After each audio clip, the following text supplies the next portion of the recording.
أعوذ بالله من الشيطان الرجيم بسم الله الرحمن الرحيم وإذا سألك عبادي عني فإني قريب أجيب دعوة الداع إذا دعان فليستجيبوا لي وليؤمنوا بي لعلهم يرشدون صدق الله العظيم. Alhamdulillah. Sidang penonton yang dirahmati Allah sekalian, ribuan kesyukuran kita rafakkan kepada Allah Subhanahu wa taala pada pagi ini kerana dengan limpah kurnia serta inayahnya. Pada pagi ini Allah Subhanahu wa taala masih lagi memanjangkan umur kita dan di ketika dan saat ini kita berada dalam satu tempat yang hebat. Kita berada dalam satu majlis yang hebat, iaitu majlis ilmu. So kita kena syukur kepada Allah Subhanahu wa taala kerana Tuhan campakkan kepada kita satu perasaan, satu hobi, satu minat untuk kita mendalami ilmu-ilmu agama ini melalui pelbagai cara. Maksud saya, ada orang yang mendalami ilmu agama, dia pergi kuliah subuh tadi. Ada orang yang mendalami ilmu agama, dia membeli CD-CD agama ceramah. Dia tengok TV9, lepas tu tengok motivasi pagi, tengok halaqah, tengok raudah dan sebagainya. Itu cara untuk dia mendapatkan ilmu. Sebelum kita melangkah lebih jauh pada pagi ini, suka saya tafsirkan ayat yang saya baca tadi. Allah Subhanahu wa taala menyatakan kepada kita, wa idza sa'alaka ibadi anni fa inni qarib. Apabila ada orang yang bertanya tentangku, wahai Muhammad, katakanlah kepada mereka bahawa aku dekat dengan mereka. Ujibu da'watad da'i idza da'an, yang mana aku akan terima doa mereka dengan syarat mereka berdoa. Falyastajibu li, kata Allah, memintalah dengan aku, wal yu'minu bi, kamu berimanlah dengan aku, la'allahum yarshudun, mudah-mudahan kamu akan mendapat petunjuk daripada Allah Subhanahu wa taala. Sidang penonton yang dirahmati Allah sekalian, ayat ini menggambarkan kepada kita untuk kita meminta pertolongan Allah, untuk kita berdoa kepada Allah, untuk kita mengadu kepada Allah, ada dua syarat. Dalam ayat inilah, syarat lain banyak lagi. Dalam ayat ni Tuhan kata, mu nak minta dengan aku, ada dua syarat.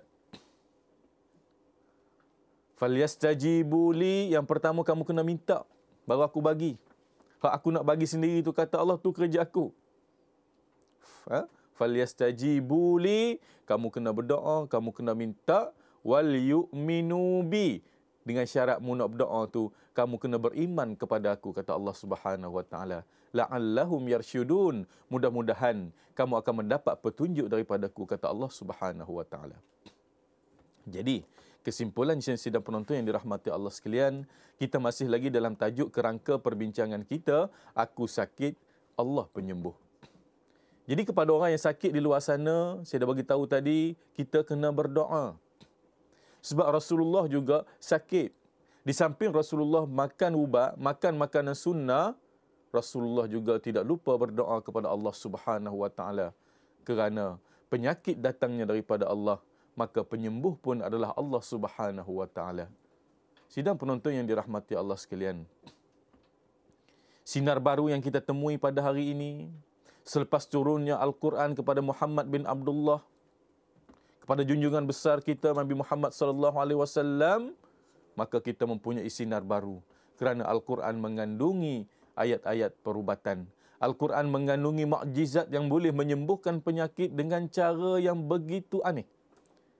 Al-Quran boleh menyembuhkan penyakit dengan cara yang begitu ta'ajub. Kerana Al-Quran adalah kalamullah, kerana Al-Quran adalah wahyu Allah. Kita berubat dengan menggunakan wahyu Allah, maka perubatan kita adalah hebat.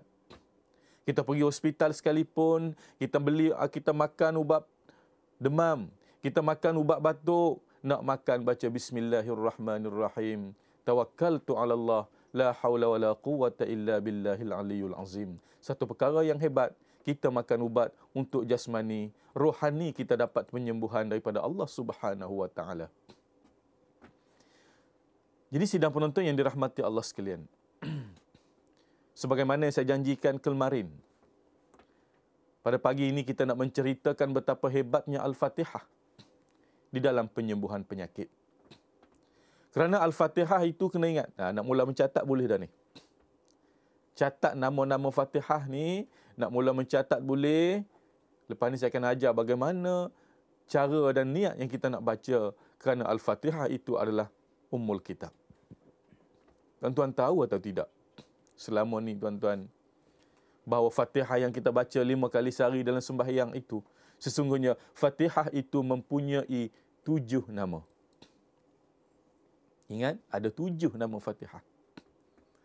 Yang pertama, nama Al-Fatihah adalah Al-Fatihah, yang bererti pembukaan. Tulis, ingat.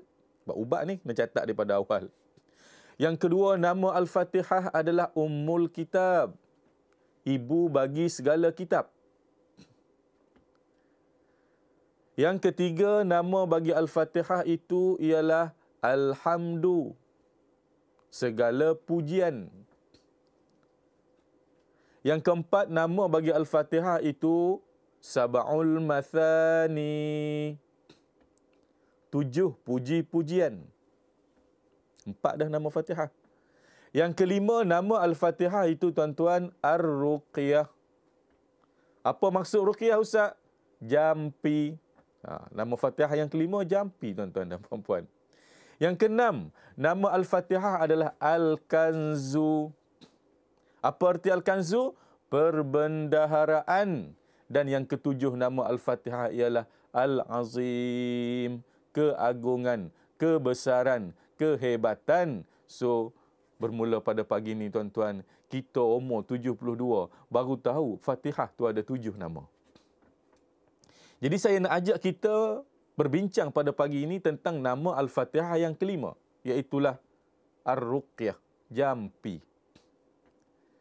Rupa-rupanya dalam sehari semalam kita berjampi dengan Allah Subhanahu wa taala sebanyak 5 kali. Kerana kita baca Fatihah.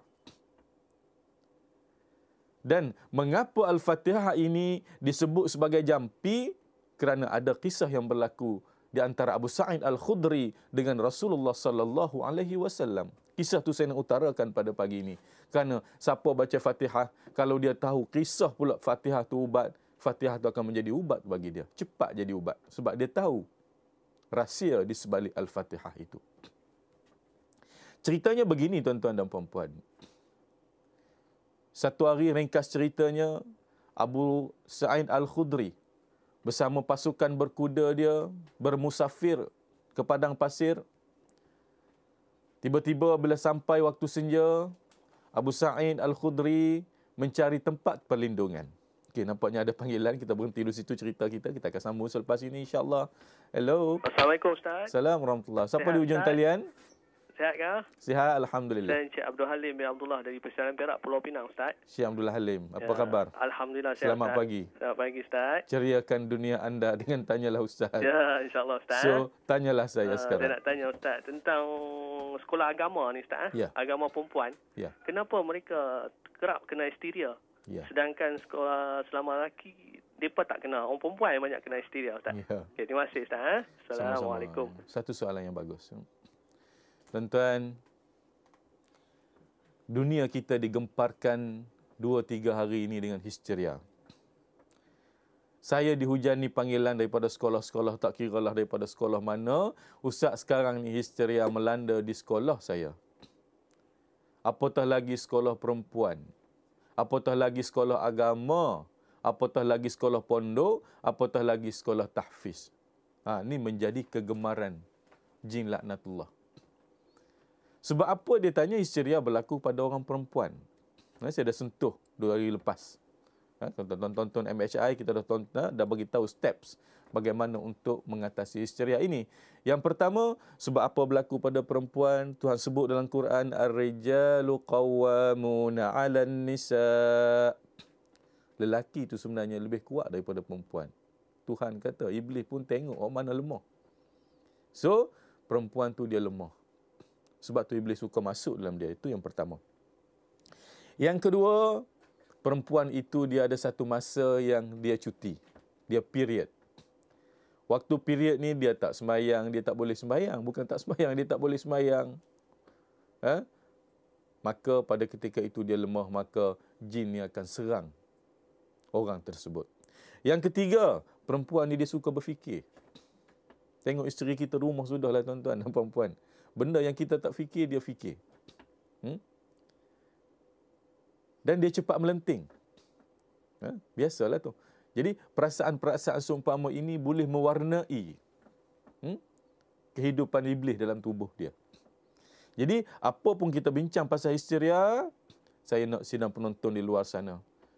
Pada pagi ini, ayat sulung yang saya nak berikan pada tuan-tuan dan perempuan. Bukan saja histeria. Minta maaf saya kena sebut dalam TV ni.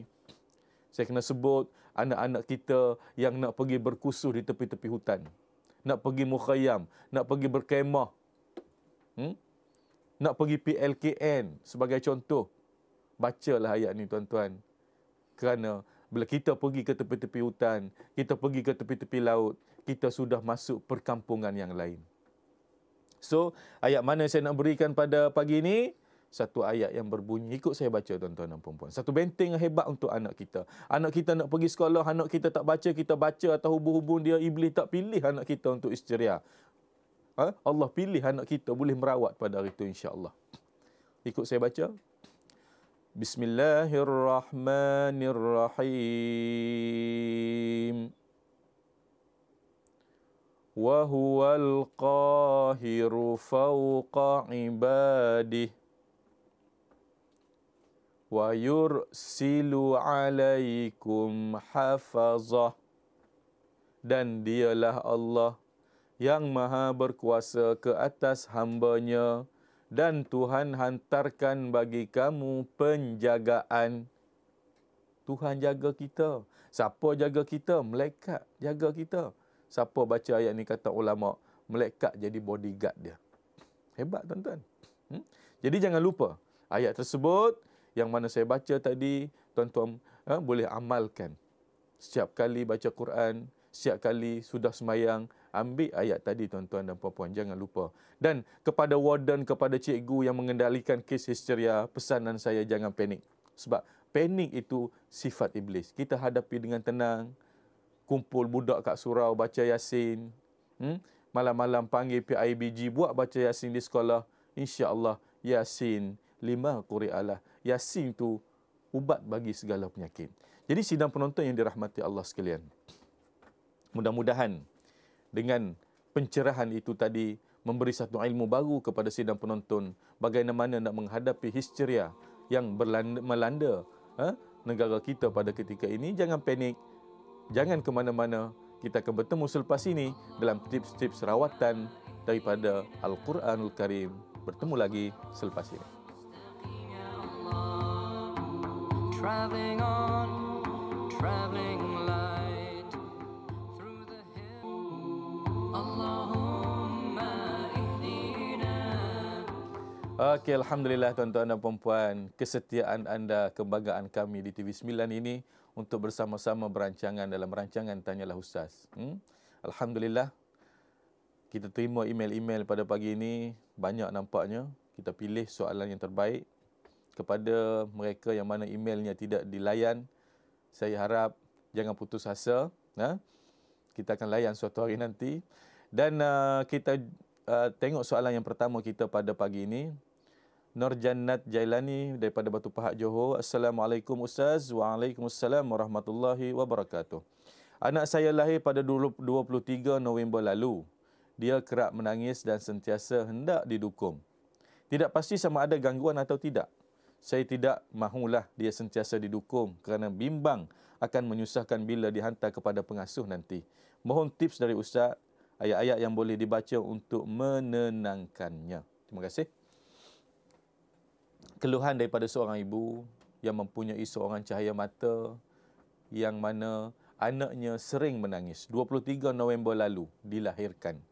So, ni bulan 2, baru 3-4 bulan umurnya. Maka kita kena ingat tuan-tuan dan puan-puan, kita kena ingat bahawa budak kecil ni dia sensitif. Budak kecil ni dia sensitif dan kita kena ingat Rasulullah ada bersabda di dalam hadisnya yang mana budak kecil ini, jin yang mengganggu budak kecil ni tak lain tak bukan bernama Ummus Sibyan. Ingat tuan-tuan. Ummus Sibyan. Ummus Sibyan ni kata ulama, apabila dia masuk dalam manusia, masuk dalam kanak-kanak, kanak-kanak tu akan menangis. Dia kena sawan tangis. Apabila lama-kelamaan tangis, dia akan tarik. Ni bahaya ni. Dia akan tarik, dia akan sawan. Apabila sawan terlalu kerat, tuan-tuan dan puan-puan, boleh menyebabkan cacat sehinggalah dia mati.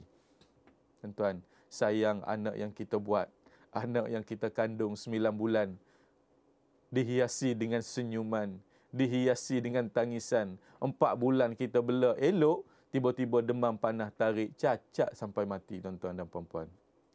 Ingat, nama Ummus Sibyan. So, kepada ibu-ibu yang menonton rancangan ini, kepada nenek-nenek, datuk-datuk yang menonton rancangan ini, bentengi anak anda, bentengi cucu anda dengan satu ayat. Kata ulama, siapa baca ayat ni, anak dan keturunan dia tak akan kena sawan. Tak akan kena gangguan Ummus Sibyan. Ayat tu saya nak bagi nanti. Stand by. Yang mana ibu yang sedang mengandung pun, kalau baca ayat ni kata ulama, baby yang bakal keluar nanti akan sunyi daripada segala kecacatan. Yang pertama. Yang kedua, siapa baca ayat ni kata ulama, akan mendapat antibiotik rohani.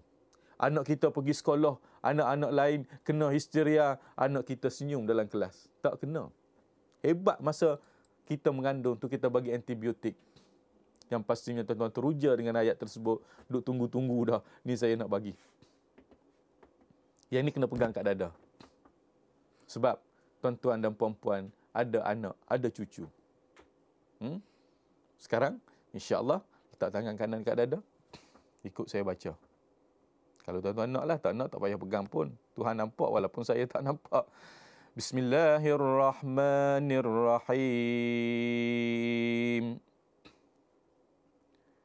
Wallahu akhrajakum min butuni ummahatikum la ta'lamuna syai'a wa ja'ala lakumus sam'a wal absar wal af'idah la'allakum tashkurun. Tarik nafas tuan-tuan dan puan-puan. Tanamkan ayat ini dalam jiwa kita. Mudah-mudahan ayat ini akan menjadi antibiotik rohani. Antibiotik rohani untuk tuan-tuan dan puan-puan. Ustaz, maksud apa ayat ni? Pula dah. Tak apa saya bagi tahu. Sesungguhnya dialah Allah yang mengeluarkan kamu daripada perut ibumu dalam keadaan kamu jahil, tak tahu apa pun. Lalu dianugerahkan kepada kamu pendengaran, penglihatan, serta hati. Mudah-mudahan kamu bersyukur. Tuan-tuan, jangan lupa baca ayat tersebut. Dan kita akan tengok email seterusnya. Banyak lagi email ni. Daripada Wani. Assalamualaikum Ustaz. Waalaikumsalam warahmatullahi. Saya ibu kepada 2 anak. Setiap bulan ada suntikan sehinggalah anak-anak bersekolah. Saya was-was dengan kandungan ubat yang ada dalam suntikan itu. Bercadang untuk hentikan suntikan. Tapi apa yang kritik kerana perlu untuk perlindungan kesihatan. Tapi bagi saya, sakit atau sembuh itu dari Allah. Mohon pencerahan. Betul, saya tak nafikan. Bukan betul, jangan cucuk. Betul, kesembuhan itu daripada Allah. Tetapi kita kena berikhtiar. Kita kena masukkan antibiotik dalam anak kita. Nak masuk antibiotik, buatlah macam orang ramai buat. Pergi bagi suntikan sebulan ada suntikan dia, 3 bulan ada suntikan dia. Maka kita kena ingat, kita ibu bapa, kita kena pergi cucuk anak.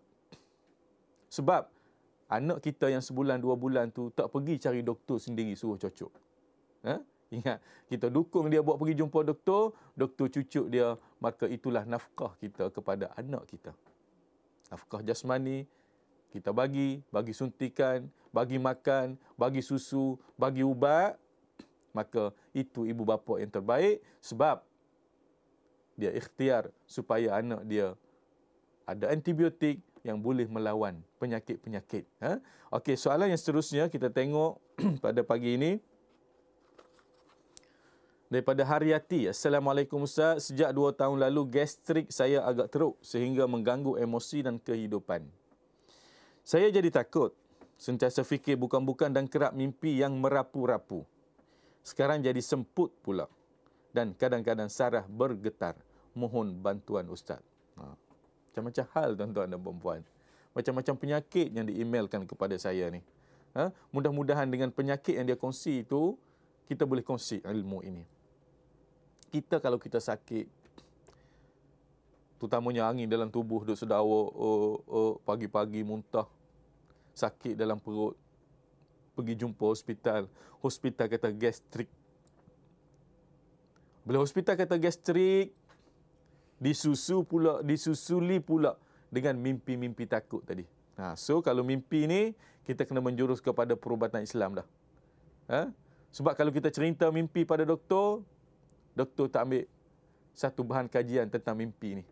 Habis tinggi dia kata, you secretary. Makan ubat secretary pula kita. Jadi sebenarnya kita gastrik. Kepada mereka yang di luar sana yang ada gastrik. Yang ada gastrik, jangan lupa tuan-tuan dan puan-puan, rawatan rohani untuk gastrik ini ada. Yang mana Tuhan campakkan ubat, segala jenis ubat itu di dalam madu. Rasulullah menyebut tuan-tuan, bukan saya sebut, Rasulullah menyebut alaikum bisyifa'ain, ke atasmu 2 penyembuh. Al-Quran wal asal. Quran dan madu. So, kita combine Al-Quran dan madu ini untuk jadi ubat gastrik. Bukanlah ambil madu satu periuk, kacau Al-Quran, gaduh, campur 2 tu, hancur bagi kacau bagi hancur, minum air, minum madu tersebut. Tidak. Kita ambil madu tuan-tuan dan puan-puan, kita baca satu ayat dalam Quran yang Tuhan nyatakan kehebatan madu. Ayatnya berbunyi,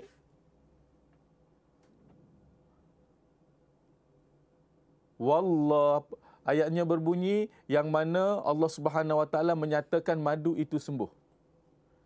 Ingat ayat ini tuan-tuan dan puan-puan, yakhruju min butuniha syarabun mukhtalifun alwanuh fihi shifa'ul linnas. Tuhan kata tuan-tuan, keluar sejenis cecair daripada perut sejenis serangga. Cecair itu madu, serangga itu lebah. Yang pelbagai warnanya, mukhtalifun alwanu, fihi, di dalam madu tersebut, syifa'ul linnas, penyembuh bagi segala penyakit manusia. Gastrik ke, buah pinggang ke, jantung ke, kecil manis ke, darah tinggi ke, madu tu ubat.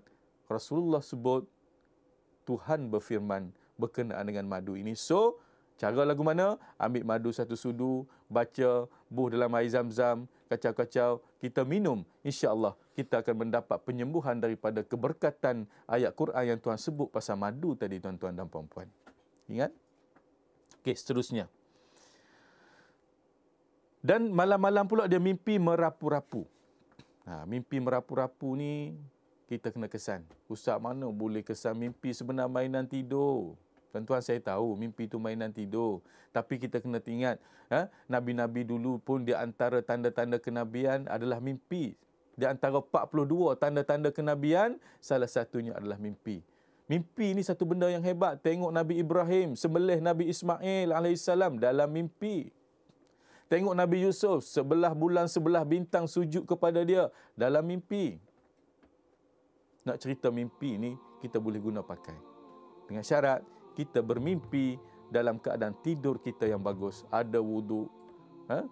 Kita tidur baca ayat Quran. InsyaAllah mimpi yang mengundang kita pada ketika itu. Mimpi daripada Allah. Bukan mimpi daripada Iblis. Kita bertemu lagi selepas ini. InsyaAllah. Jangan ke mana-mana dalam perubatan Islam.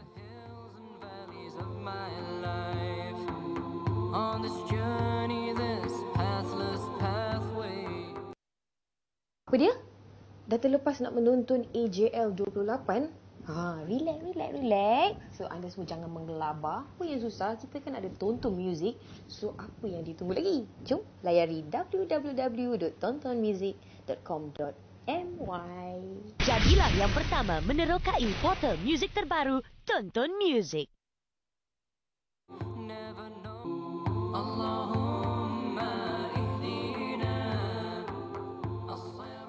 Alhamdulillah, tuan-tuan dan puan-puan. Makanan rohani kita pada pagi ini sungguh hebat. Makanan jasmani tuan-tuan dah makan dah sarapan pagi. Kari pak, roti canai, mihun, kopi o, teh o.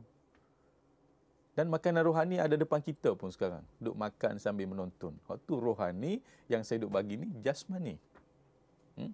Kita kena bagi makan seimbang. Jangan kita tahu makan nasi, makan roti, makan buah, minum air, itu jasmani. Rohani pun menangis nak makanan dia. Jadi tuan-tuan sedang menikmati makanan rohani yang delicious ini. Yang laziz ini. Dengan ayat-ayat Al-Quranul Karim. Saya nak sambung Al-Fatihah yang terhenti dengan panggilan tadi. Sebab apa Al-Fatihah itu nama yang kelimanya adalah Ruqyah.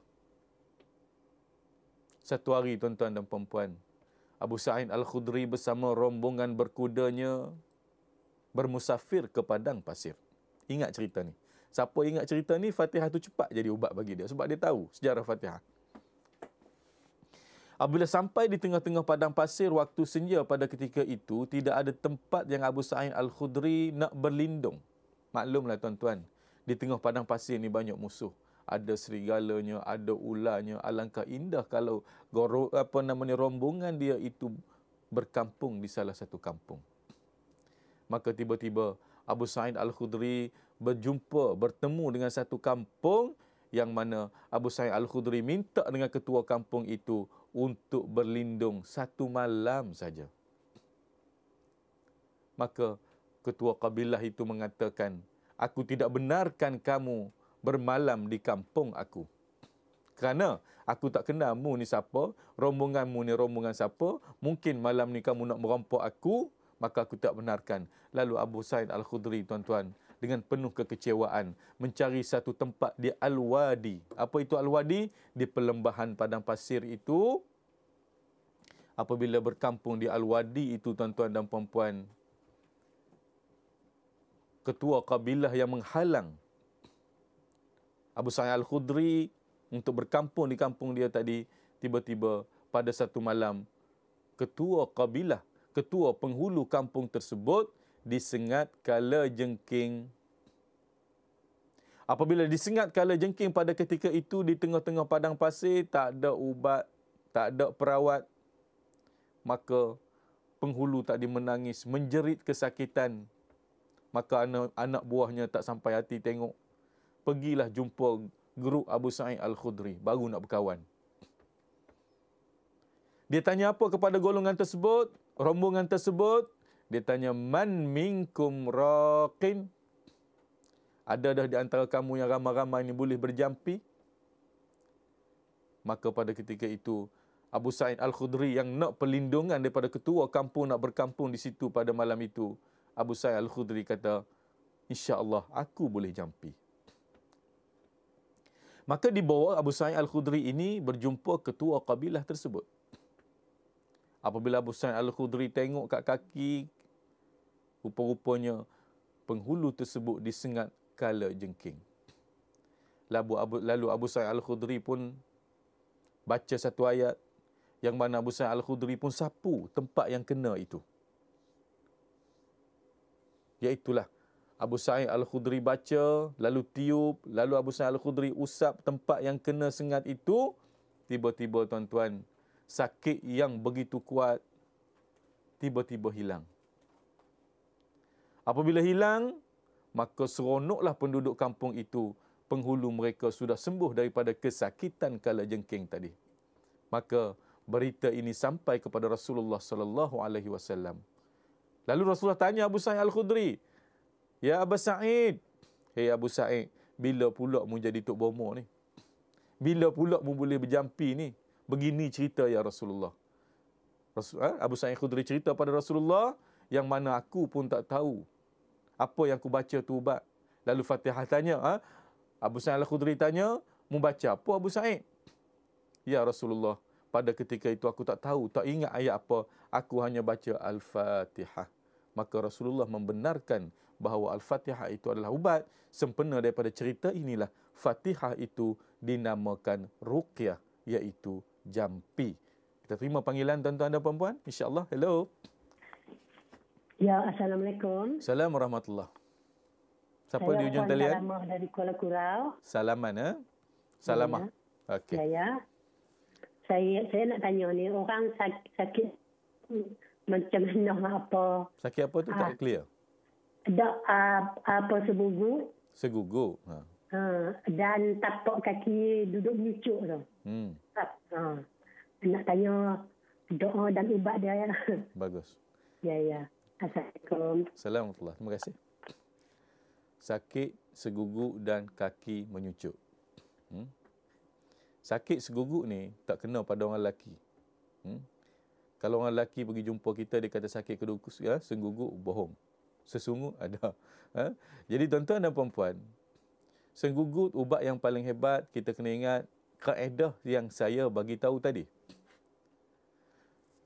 Satu berita baik untuk warga Hawa di luar sana, kalau melibatkan rahim, melibatkan tak dapat anak, melibatkan seguguk, melibatkan keputihan yang berkenaan dengan period ini, ubat yang paling hebat adalah madu.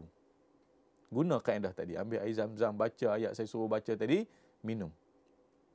Yang menyucuk kaki tadi, yang ni saya nak sentuh. Orang yang menyucuk kaki, menyucuk tangan, Allah Ustaz, saya kena sihir, jin first class masuk dalam tubuh saya. Saya kata tak apa, pergi cek hospital dulu. Cek yang pertama, doktor cek dia kencing manis. Tengok kencing manis dia 25 meter dia.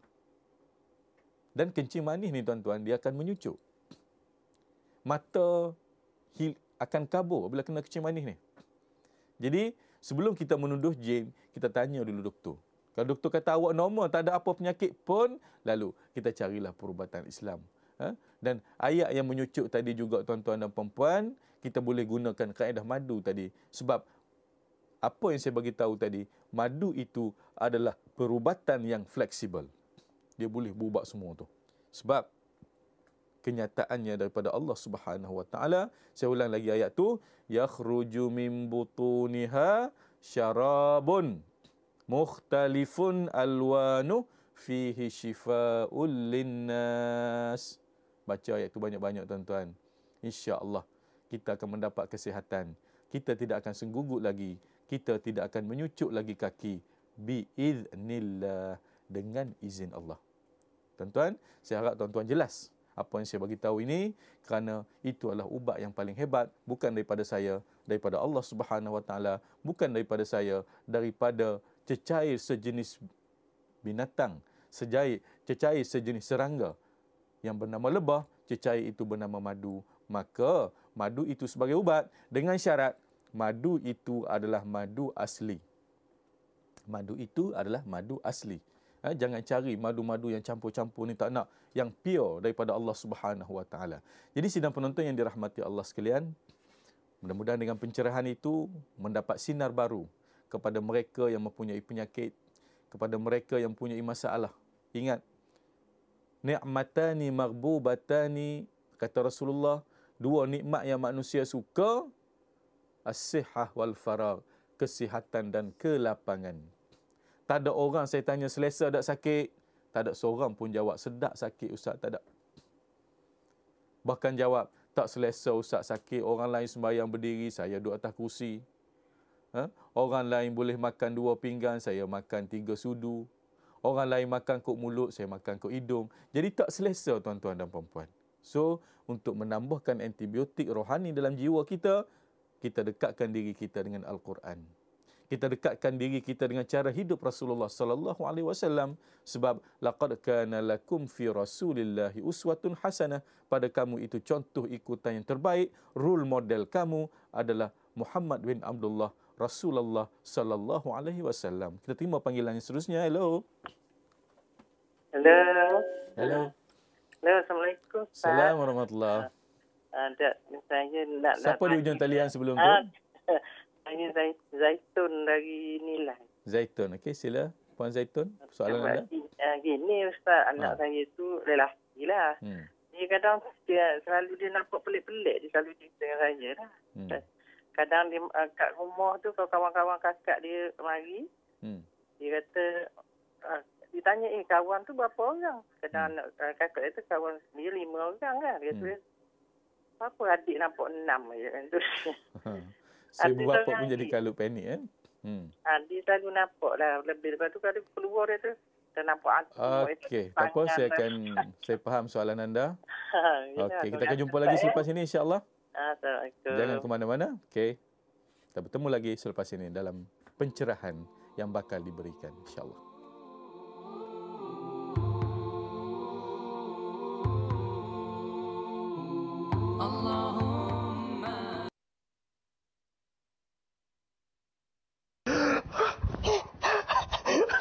Terlepas menyaksikan persembahan saya di Anugerah Juara Lagu yang ke-28, relax. Tonton muzik kan ada di www.tontonmuzik.com.my. Layan, bet. Layan. Jadilah yang pertama menerokai portal muzik terbaru Tonton Music.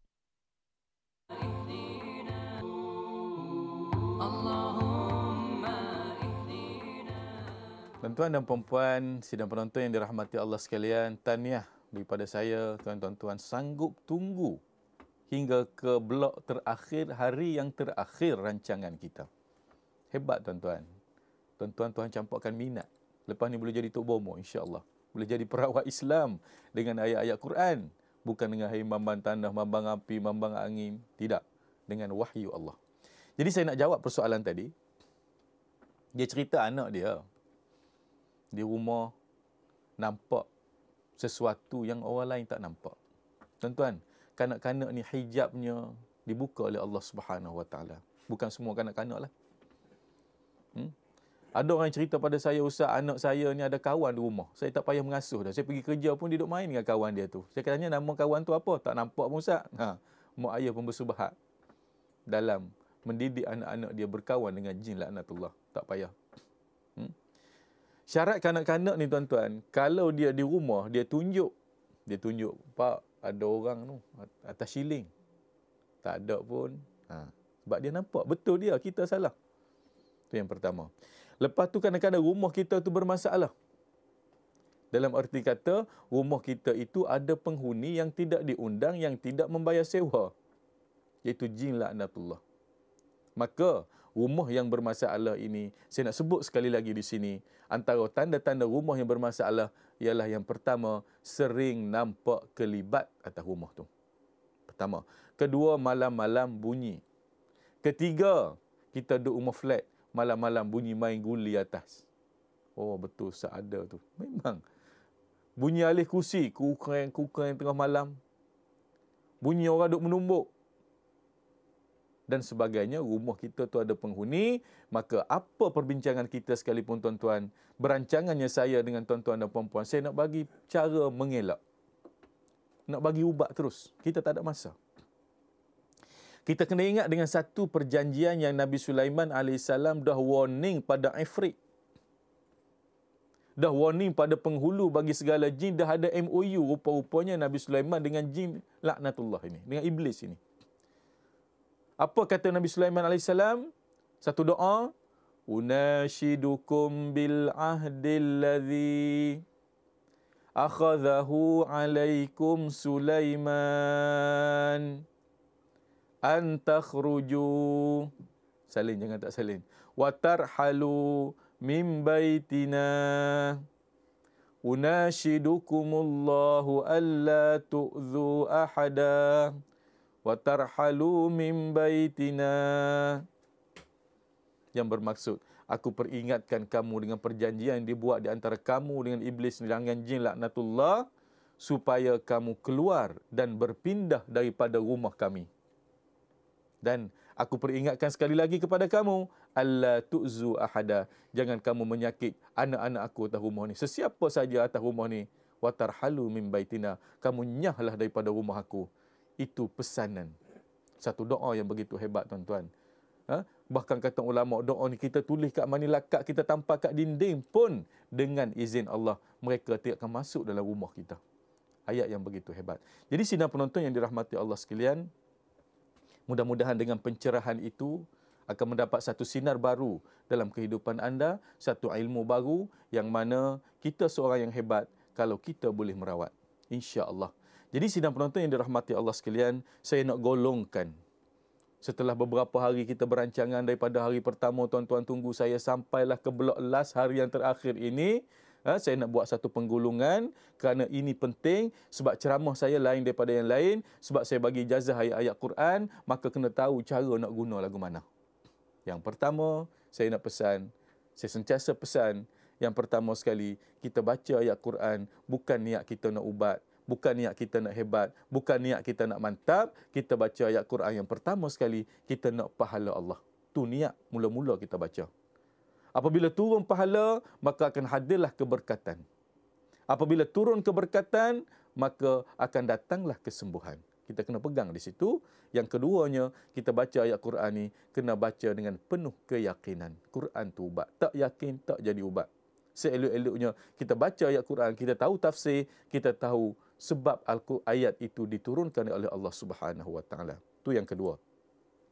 Yang ketiga, apabila kita sakit, kita perlu dan wajib kita berikhtiar. Wajib kita berikhtiar. Sama ada baca ayat Quran ke, pergi hospital ke, pergi perubatan tradisional ke, apa ke, yang penting kita berikhtiar. Dan yang keempat, tuan-tuan dan puan-puan, saya nak sangat tuan-tuan dan puan-puan amal ayat yang saya utarakan. Amal ayat tu jangan tak amal. Tak sembuh penyakit dapat pahala. Pahala ni duit, tuan-tuan. Pahala ni duit untuk kita membeli di akhirat. Tak laku atas dunia ni. Masuk jumpa Allah, naklah pahala kita baca ayat-ayat yang tak sembuh pun kita baca, malaikat bubuh dalam diri kita. Begitu hebat kita baca, tuan-tuan dan puan-puan.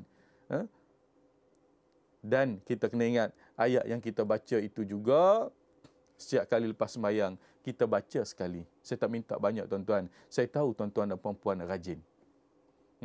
Sekali itu pun belum tentu baca. Yang saya bagi ayat-ayat berancangan ni tak ada ayat panjang pun. Ayat-ayat pendek. Saya nak tuan-tuan dan puan-puan hafal.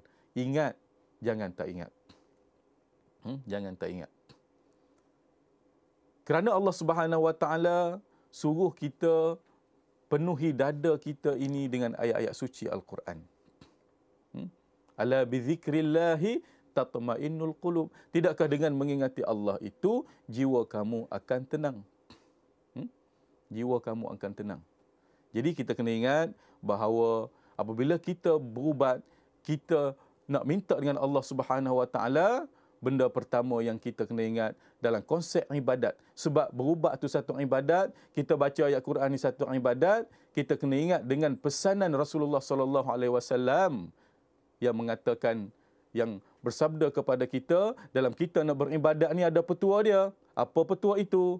An ta'budallaha ka'annaka tarahu. Fa illam takun tarahu fa innahu yaraka. Ini. Kamu mintalah dengan Allah seolah-olah kamu tengok Allah. Sekiranya kamu tak nampak Allah sekalipun, fa innahu yaraka, Tuhan melihat kamu. Sebab itulah Tuhan suruh kita, qala rabbukum ud'uni, Tuhan kata, mu berdoalah kepada aku duk tunggu doamu ni, minta mu sembuh ni. astajib lakum, yang mana aku akan sembuhkan penyakitmu. Aku akan mustajabkan doamu. Jadi sidang penonton yang dirahmati Allah sekalian, kita kena ingat, kita kena minta baru Tuhan bagi. Kita bukan wali, kita bukan nabi, tak minta pun Tuhan bagi. Kita makhluk biasa, yang mana makhluk biasa ini tidak lari dan tidak bukan tuan-tuan dan puan-puan. Dia kena minta kepada Allah Subhanahu Wa Taala, baru Allah Subhanahu Wa Taala campakkan kepada dia akan kesembuhan, sebagaimana Tuhan campakkan kesembuhan kepada Nabi Ayub alaihissalam yang sakitnya kritikal, yang sakitnya hebat, sujud sampai keluar ulat tuan-tuan dan puan-puan. Akhirnya fakashafna ma bihi min dur. Nabi Ayub itu sembuh dengan cara dia berdoa kepada Allah Subhanahu Wa Taala. Doa Nabi Ayub ni begitu hebat. Saya sentiasa beritahu, doa Nabi Ayub ni satu doa yang hebat yang boleh menghilangkan penyakit. Terutamanya penyakit bara, sebab Nabi Ayub terkena penyakit bara. Jadi sidang penonton yang dirahmati Allah sekalian, doa sesuatu perkara yang hebat. Hiasi hidup anda, warnai hidup anda dengan doa. Kerana ad-du'a'u silahul mu'min. Doa itu senjata yang hebat bagi setiap orang yang beriman. Ada apa-apa kita berdoa. Kerana Tuhan sentiasa mendengar doa kita. Qala rabbukum ud'uni astajib lakum. Berdoalah kepada aku, nescaya aku akan sembuhkan penyakit kamu. Aku akan mustajabkan doa kamu. Jadi rugi kalau kita tak berdoa. Nak berdoa lagu mana Ustaz? Terpulanglah kepada kita. Doa ni di mana saja kita boleh berdoa. Atas kereta kita boleh berdoa. Atas sejadah kita boleh berdoa. Doa ni satu benda yang hebat kita kena ingat. Kerana doa lah Allah Subhanahu Wa Taala. Dengan doa lah boleh mengubah nasib kita. Dengan doa lah boleh mengubah qada dan qadar kita tuan-tuan dan puan-puan. Dengan doa. Sebab qada dan qadar daripada Allah. Yang ubah pun tak ada orang lain. Yang ubah pun adalah pencipta kepada qada dan qadar itu sendiri. Jadi, insya-Allah kepada tuan-tuan dan puan-puan, Ustaz duk bagi ayat-ayat. Saya tak ingat Ustaz ayat ni nak rujuk kat mana, mesej sampai pada saya ni beratus-ratus mesej ayat mana Ustaz baca tadi. Jadi tuan-tuan dan puan-puan jangan bimbang. Saya ada buat satu buku yang mana yang bertajuk Aku Sakit, Dia Penyembuh. Ni buku ni, dalam ni lah tuan-tuan boleh dapat doa-doa selama 3 hari. Selama beberapa kita berancangan ni, duduk dalam ni, baca. InsyaAllah akan sembuh. Rujuk buku ni, tawakal kepada Allah. Aku sakit, Dia penyembuh. Itulah tajuk yang kita bincang selama beberapa hari ni. Mudah-mudahan tuan-tuan, kita akan tutup rancangan kita ini dengan doa. Bismillahirrahmanirrahim. Alhamdulillahirrabbilalamin. Assalatu wassalamu ala ashrafil anbiya'i wal mursalin wa ala alihi wa sahbihi ajma'in ala umurid dunya waddin. Ya Allah, ya Tuhan kami, berkatilah ayat-ayat yang kami terima pada pagi ini.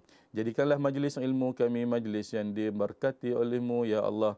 Jangan sekali Engkau jadikan majlis kami ini majlis yang dimurkai oleh-Mu, ya Allah.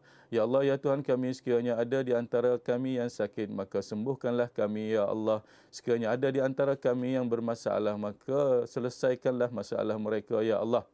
Rabbana atina fid dunya hasanah wa fil akhirati hasanatan wa qina adzabannar. Subhana rabbika rabbil izzati amma yasifun wa salamun alal mursalin walhamdulillahi rabbil alamin. Kepada tuan-tuan dan puan-puan yang sakit, terutamanya warga Johor, jangan lupa bersama saya selepas Zuhur nanti di bersebelahan Masjid Bandar Baru Huda. Saya akan berada di sana. Kita akan buat rawatan insya-Allah.